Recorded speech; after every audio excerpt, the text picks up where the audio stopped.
beautiful Wednesday. How is everyone?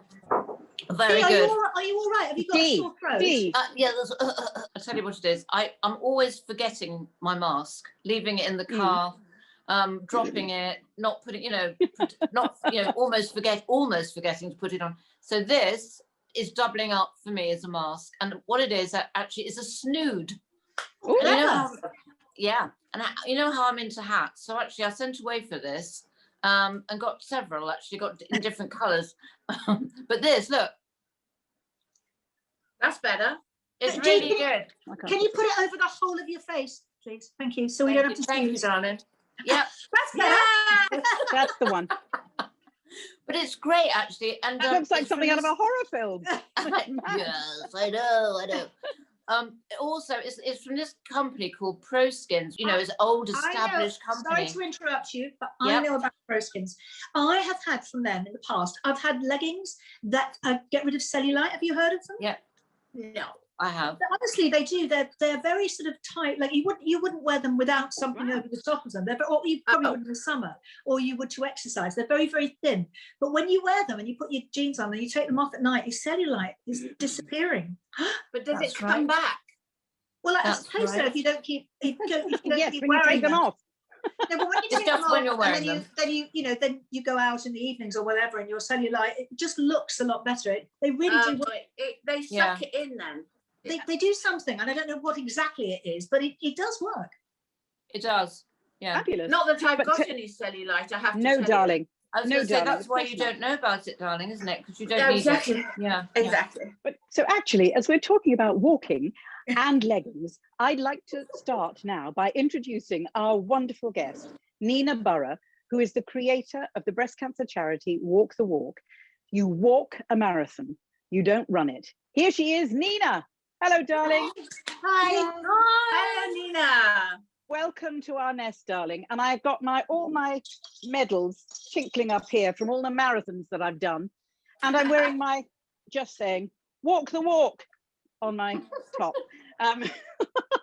Just in case anyone didn't know. Darling, welcome to our nest. You are the creator of Walk the Walk, which is 15,000 women walking around London through the night. And it's a marathon or a half marathon. And it came to you in a dream. Tell us about that, darling. Well, it was actually Walk the Walk came before the Moonwalk, which is the nighttime marathon. So I literally, those times in the morning when you just sort of almost awake. And I had this dream one morning that I power walked the New York City Marathon in a bra to raise money for breast cancer. And it was made me wake up with a smile on my face because, well, I'd never raised any money for charity. I'd certainly never wanted to do a marathon.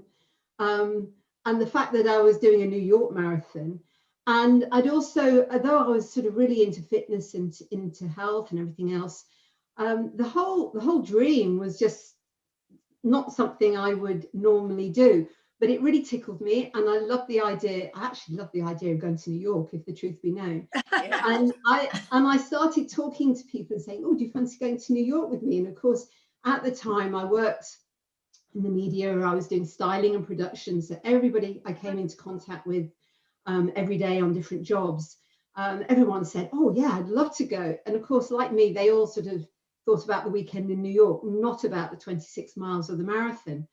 And that's really how it started.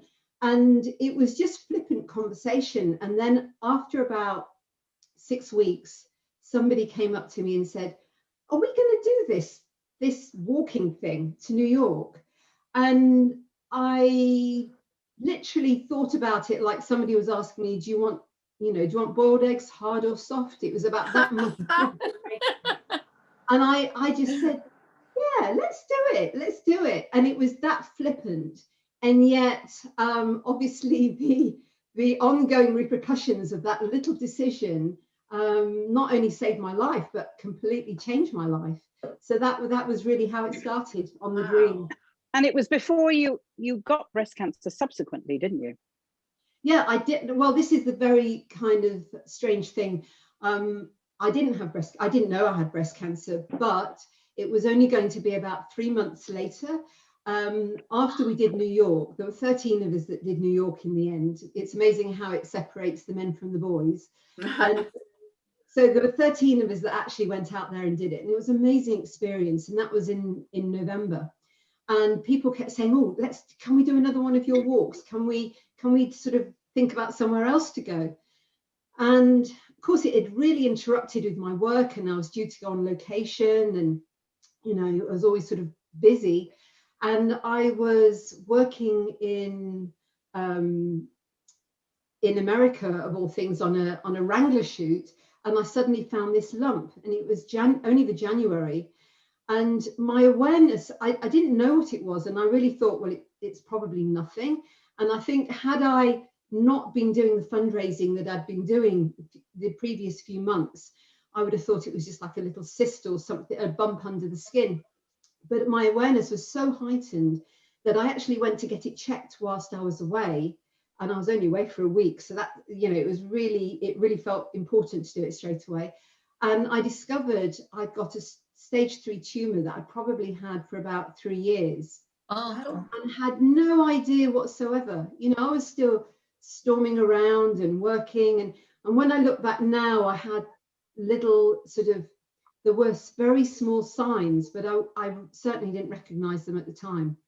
The awareness has changed so much. And if I can just talk about the moonwalk itself, because that is 15,000 women in a tent the size of 3 football pitches, which is the most extraordinary thing. And the minute silence that when you're on stage and we're all there talking, the minute silence with 15,000 women and some men all together, and the simplicity and the brilliance of not running, but walking together. And that makes it so accessible and extraordinary. And I think, you know, you have changed the world for people, because again, it's not about running the London Marathon, which is amazing and fantastic, but walking. How old's the lovely lady who does it every year? She was 89, but she was doing marathons, right? Fantastic. That's she was doing marathons. She was doing marathons until that age. Well, that's amazing. She was coming up. She didn't take prisoners either. She didn't welcome anyone. We wanted people to walk with her to make sure that she was okay, because she made me look tall, and I'm only 5'3", and she was a dot of a thing. And she'd come up from Bristol on the bus, do her marathon, go to the Cumberland Hotel, have afternoon tea, come and do the marathon, and then go. And of course, as she got older, everyone got very protective about her, and she got really quite shirty about it. And so she should be. Leave me alone. I can do it. That's the thing, isn't it? Well, do you know, walking is absolutely accessible, and actually, not many people know this, but power walking, the term power walking, I kind of created it. People used to call it fitness walking. And when I first started the moonwalk, you know, walk the walk and the moonwalk, and I could see what it was doing to people. And, you know, apart from the walking and getting fit, what became really apparent was the empowerment that it was giving, particularly to women. Yeah. And so I called it power walking. And sadly, that I should have trademarked it, but I, you know, it was one of those expressions that I thought, you know, it is about giving power to yourself. And I think now, in the situation we're in, it's absolutely come into its own about how absolutely. I started doing this before I became an ambassador for the charity with Victoria Wood, and we did it for 3 years. And then now Jennifer and I have the Big Tits team, which I'm going to make all the girls come on, whether they want to or not, when we are eventually allowed out again. Just wanted to say. Well, I can't wait. That's my big ambition, is to see everybody in that tent again, holding hands and then hugging. That's the thing I miss. Nina, I just want to ask you a couple of questions. First of all, just reading everything about you, and one of the things that struck me with all of this, and I don't suppose people realize, it's the men's breast cancer, and that, you know, I think it said something like it's 350 men a year. Am I right saying that? Yeah, it's between 350 and 400 men a year. do get breast cancer, but the mortality rate is very high because they're not expecting to get it. Yes. So yes, it's extraordinary. I know, and we've worked really hard. I mean, it's actually been quite amazing, although it's a smaller number. You know, I think that it's really important that the situation is highlighted, because a lot of the deaths with male breast cancer could be avoided just by early detection, the same as for women. But you know, a lot of men, I assume, would go, no, don't be ridiculous. Don't be ridiculous. Why, you know, of course I wouldn't. And I suppose that's the stigma that has to be got over, doesn't it? You know, apart from the testicular cancer, they've got to look at breast cancer as well and admit it, really. You know, come out. I don't think men think they've got breasts. I think that's the problem. And and absolutely, but they do, yeah. Yeah, no, they do. And we created a poster that is called a chest check. And there's other things. There's other things now emerging to try and encourage men. But it's been really, really successful. And we're slowly getting men that have been diagnosed coming forward, and we're bringing them together as a group. And there are groups being set up so that they have somewhere to go, that they can talk to other men about it. That'll change. But the other thing I wanted to say to you, Nina, is out of all the things I've read about you, heard about you, do you, I mean, I know I do. Do you ever look back and think, oh, if I'd have done that then, or changed that then, do you ever think you would want to go back and go, just change something, or do you look back and go, no, I did it exactly as I wanted to do, and I'm very happy with it, which would be quite rare, I suppose. Well, you know, I would love to have got to where I am now with my daughter, my husband, and, you know, all the things we've done for Walk the Walk without having had breast cancer. But I always say, I feel like I've had two lives, really, and breast cancer sort of bridge between the two. And I don't think I would have done, if I'm really honest. And I am quite sort of philosophical, that I firmly believe that out of anything bad that happens, good always emerges. And that's sometimes hard to hold on to when you are going through the bad bit. But when I look back through my life, and I look at the times when I have really been on that bottom level, it has always brought me out in a place that I wasn't expecting, but was really good. So as most of my life decisions have been a bit spontaneous and a bit by accident, without exception, I kind of have learnt to live with it. So I suppose I just have a philosophical approach that life, I think the universe takes us to where it needs us, and that's not always where we think we're going to go, but it's where we need to be.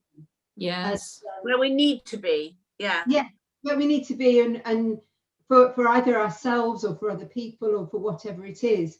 I'm like, I'd say to my daughter every day, we're in this weird situation. Good will come out of it. Good will come out of it. Yeah, and I think totally we're already seeing that. We're already seeing that. Yeah, we are. You're right. You're right. Yeah. Well, I was going to just mention Sierra Leone, because I know you were in the coup in Sierra Leone, and I was in the coup in Cyprus, and it really changed my life. My cousin was in the RAF, and he was in Limassol, and I remember him making us lie down on the floor, and as the machine guns, we could hear the machine guns and the cars going by and the machine guns firing, and we had to lay there as long as possible until it was fine to get up and then get out and then get to Akrotiri to get a plane. And I know you must have stories as well. Yeah, I do. I mean, I suppose I lived in Israel for a couple of years, so although it was shocking to begin with, I got very used to sort of getting on the local bus and sitting next to a soldier with a machine gun across their lap, you know, and somebody that looked about 16 and, you know, had a mini skirt on, and you know, it took a while, but you sort of get used to it. So when I was styling, I used to work with a photographer who used to sort of basically travel the world doing photo shoots, but would always start with the, you know, where shall we go? Where haven't we been to before? And he suggested going to Sierra Leone.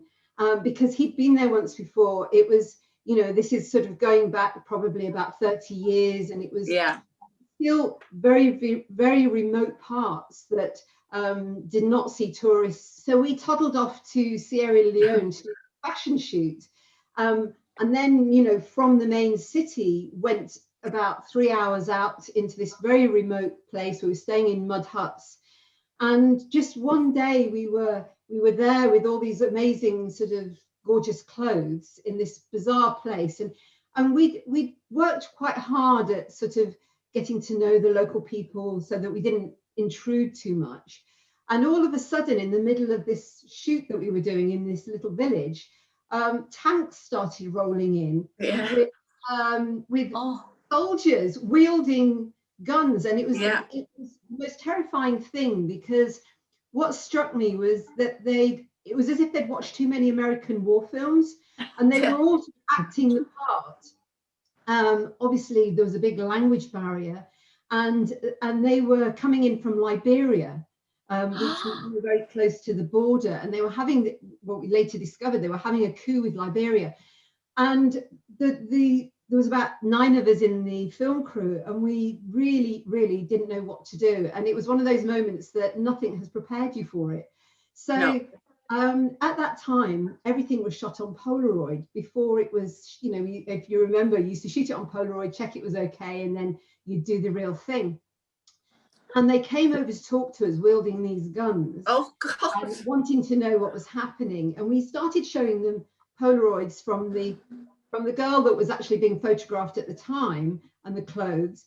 And then miraculously, the photographer, who was a wonderful sort of communicator, he persuaded them to line up and have their picture taken for a Polaroid.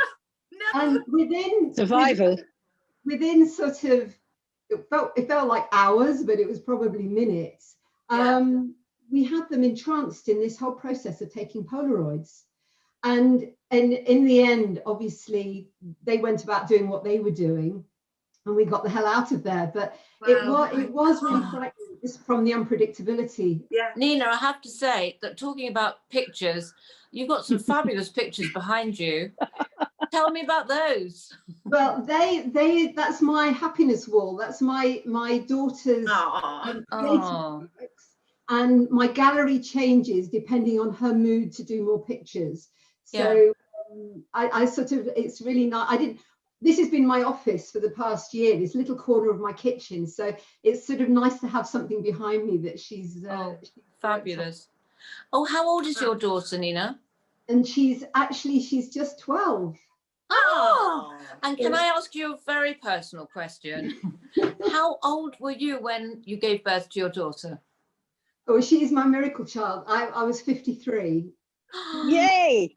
You look so young. You look so young, Nina. I just keep how fabulous.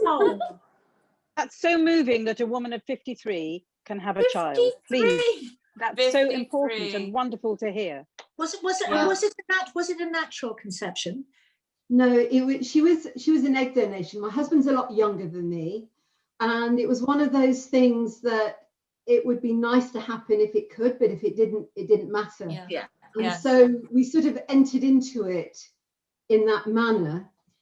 So no one was more surprised than me when I found out that the first time it actually had worked. In fact, I burst into tears because I thought, oh my God, I like my life. What have I just done? And how are you juggling now, Nina? Because it's such a tough time for charities, and you've been doing amazing things online, on Zoom, and, you know, marathon walks online. And how are you juggling the family and what you're doing, which is amazing?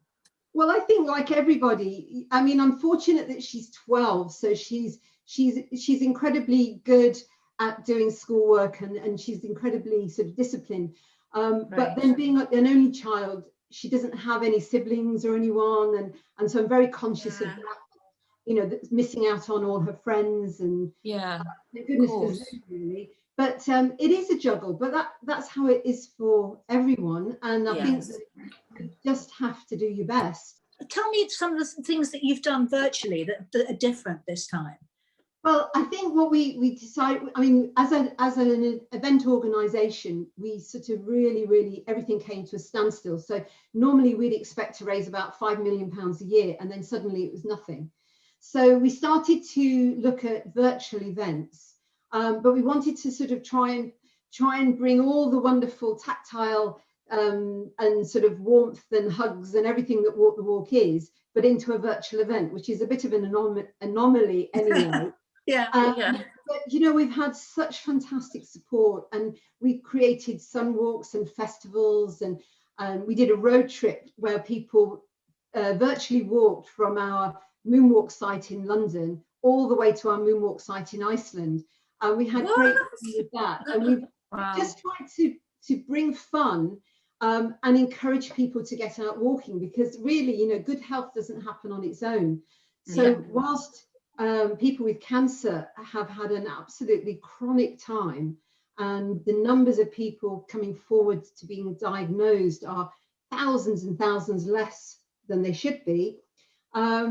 What we've done is we've tried to raise money, but also we've tried to encourage people to get out and really keep sort of walking as a way to keep high in spirits, in physical fitness, you know, and all those things. So we just launched the Moonwalk as a virtual event, and we've already got thousands of people that are going to do it. So I'm really excited. We want to try and make it, rather than just one big night experience, we want to try and make it an experience all the way to May. Wow. Now, can we find out the details on your website? Yeah, we want to do it. I want to do it anyway. Yes, darling. So if we can find out the details, and we'll put it on the blurb of the show. So we'll find out all the details, and we will all join in, and we are absolutely thrilled. Please come back and see us again, because you've got so much more to talk about. We so loved having you on our show, and thank you so much for being a brilliant guest, and good luck and well done with all the collaborations and all the wonderful things you do. And one day I will talk about Kenny Everett to you, but that's another story.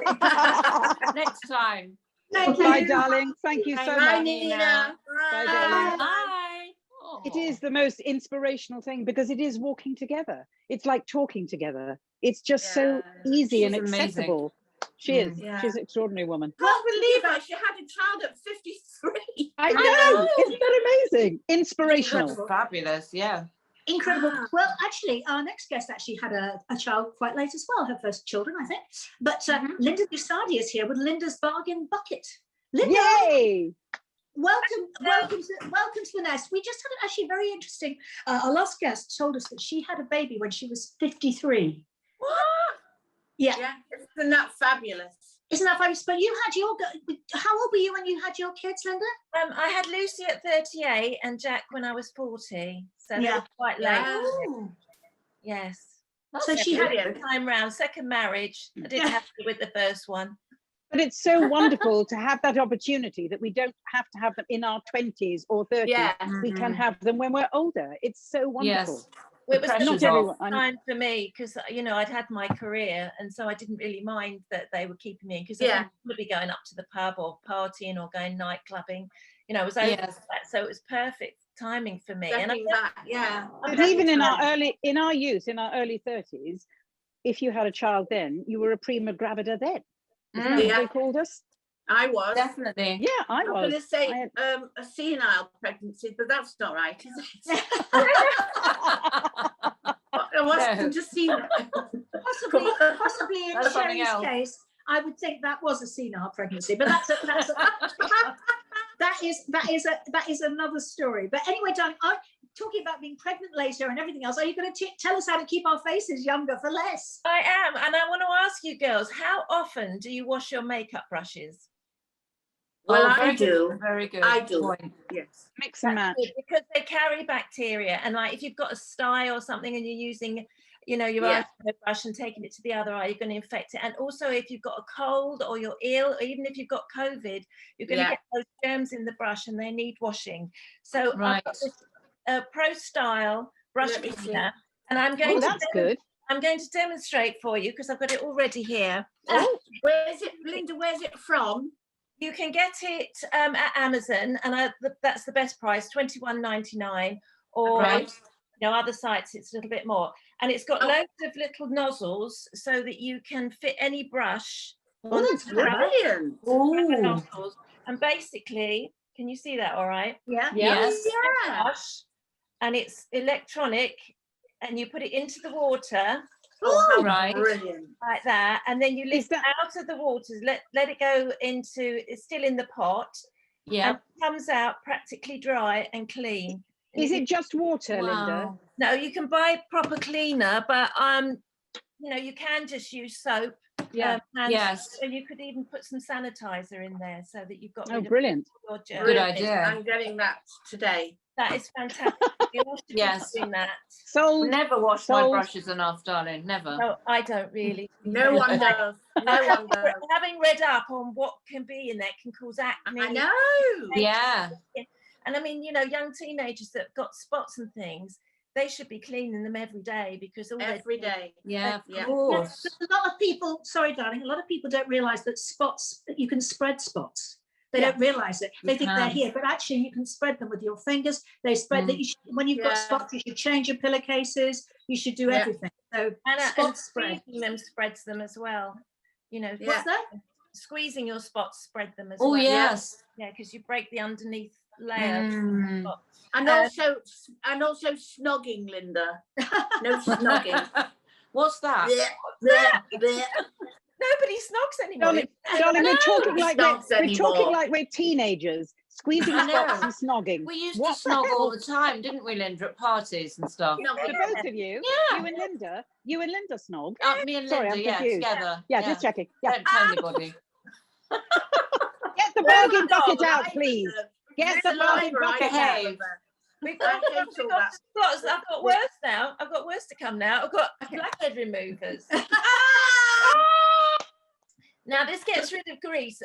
They're called Bior, I think, charcoal Yeah. pore strips. Oh yes, I've And seen they're those. like a strip that you stick across your nose. And actually, I tried it the other day, and you can feel it tingling. And it says that it's got almost like a magnet that brings out the oil and brings out the blackheads.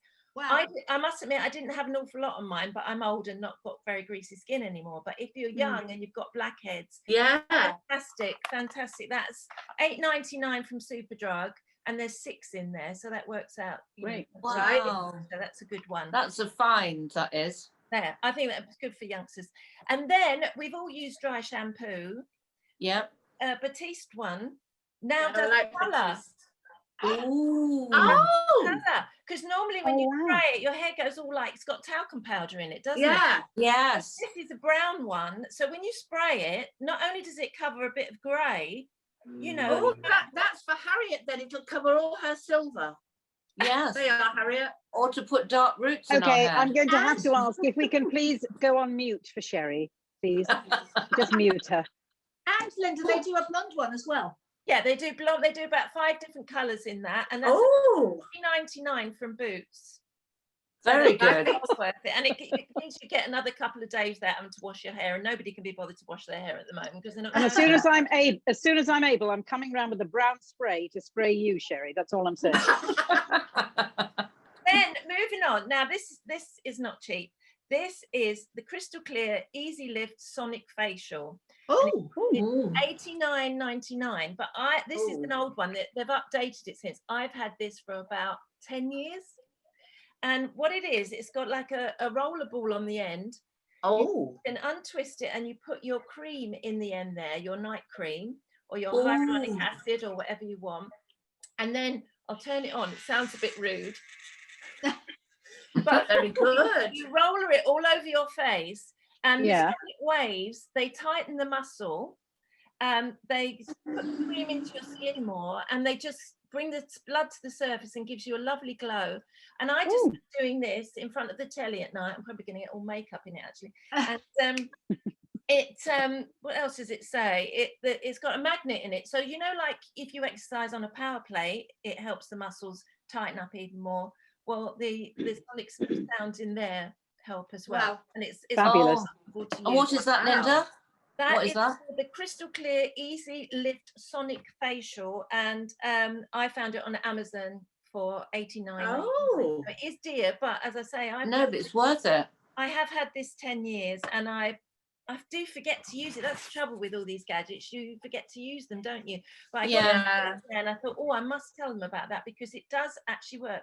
And it's great if you use it on your eyelids here and you just keep going up like that. And when you're watching the telly, you can just sit there for hours doing it. There's no minimum or maximum time you can use it. And if you do one eye and you go to the mirror, you can see the difference afterwards. Wow. Oh, Okay. So Lovely. lastly, there's another luxury product, it's £36, and Niam, we all love their candles. Oh yes, yes. Oh yes. Is the magnesium body butter, and it helps you sleep. It's calming, Oh. relaxing, and it just helps with stress. And I wish it was smell-o-vision because it absolutely smells gorgeous. I just put it on my forearms because it's expensive and I don't want to put it all over my body. But if Yeah. you put your forearms at night, because they're around your face, the smell just makes you drift off. It's really relaxing. Really lovely. How lovely. So you'll get. So we'll have all the information, darling, on our blurb of the show. Yeah, of all the products. For you. So, Very good. Oh, Thank you so amazing. much. and that'll last you a long time because it's a big old tube. I'm glad that's Right. great products. I hope you Love like it. Oh, Linda, Fabulous thank you. product. Oh, I'm going thank to you. try that lifting thing because I think that would be quite good because you do sit there and don't you at night and you're not, watching the telly. So it would be quite nice Yeah. to give yourself a little eye lift, wouldn't it? Yeah, and if you put your favourite cream in, it helps it go into the skin, and it means the rollerball, it travels better on your skin. Sherry's got her Definitely. hand up. Linda, so this, I'd like you to go away Miss, and research, please, yes, the do I need to write this down?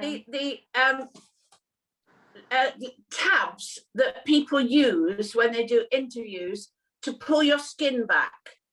They're Right. called- What?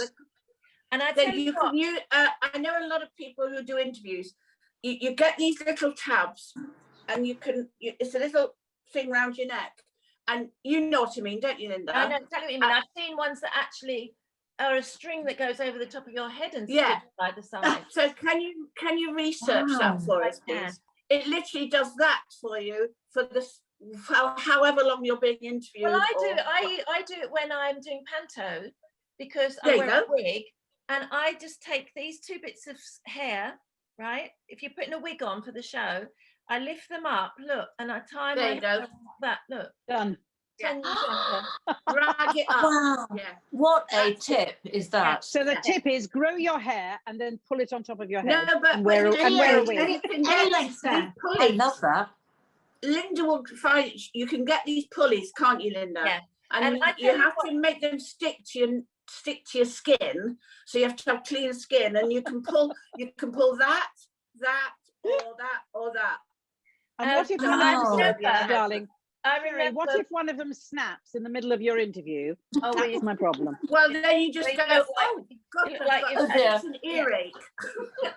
I remember years and years ago doing Give Us a Clue, and I'm going back to the 80s, and Fenella Fielding was on, Oh yeah. and she had gaffer tape. She used gaffer tape. Yes, a lot of Okay. people use gaffer Good. tape. What she Yeah. did, put her hair up, and she had big bits of black gaffer tape. Yeah. sticking bits like here. And between her eyebrows, she used to use it when she was rehearsing. Did she? Yeah, it was very weird. I'd never seen. Yeah, anything but a like lot of it. people use gaffer tape in those days, I think. Yeah. But now it's a bit more sophisticated, of course. Do you know something, Linda? I feel like I'm in a weird dream. Fenella Fielding, gaffer tape, this, I mean, honestly, but how amazing. I think we need to stop. We need to go. Thank you, darling. See you soon. See you soon. Thanks, Bye. darling. Brilliant. Gaffer tape. I work with Fenella Fielding as well. My God, hysterical. Really? Gaffer Yeah, tape's good. It works. It's just when you take it off. That's the only thing. Yeah, Yeah. I'm So- ordering some now. So Friday. Yes. Sherry, you're great Oh. friends. Yes, Nick and Eva Speakman. At Now last. they have been my friends for a very long time, and they are, I think, probably two of the nicest people that you would ever meet. They are just fabulous. I love what they do, and they're very honest and very real. So it's no tricks. Yes. For people who need if you're frightened of flying or frightened, I mean, they are. I can't tell you, they've been wonderful to me, and so I can't wait to see them on Friday. Well, perhaps they'll help us get Fantastic. through this whatever we're going through a little Well, bit. that's Gaffer tape. exactly what Yes. we can do. Yeah. They can Exactly. talk us through the gaffer tape, Yes, Exactly. exactly. Tape. the syndrome, the gaffer tape syndrome the that we're dream. now in. Anyway, guys, we will see you on Friday. Have a Absolutely. lovely evening. Bye. Bye.